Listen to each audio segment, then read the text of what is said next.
When I first saw him was in a 1992 World Cup. Between him and myself probably ended up bowling the most number of wides in the whole competition.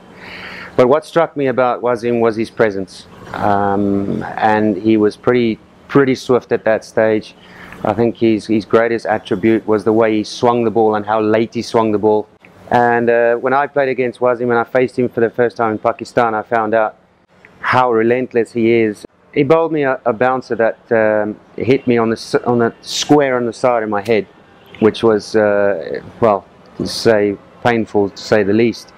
But the way he handled that, the way he came back in the second innings, and he bowled a spell that I will probably never forget, was in Manchester, where he bowled really quick at me, playing for Lancashire. And I think he nicked me off and the ball carried miles to the keeper. And just everything about Wasim Akram was relentless.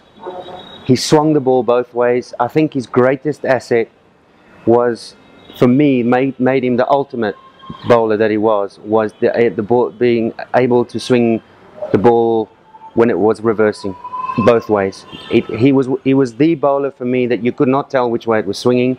You couldn't tell what he was up to because he did it from over the wicket and around the wicket.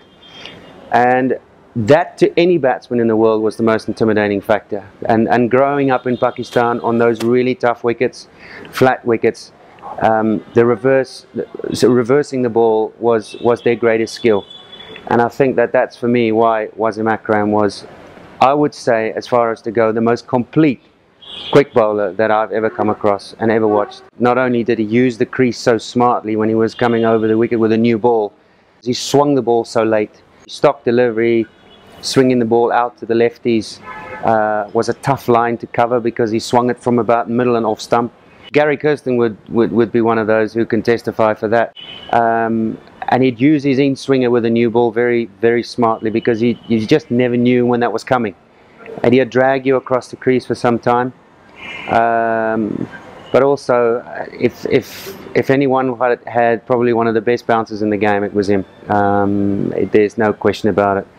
And that's why he would be my number one most complete fast bowler that I've ever played against and watched.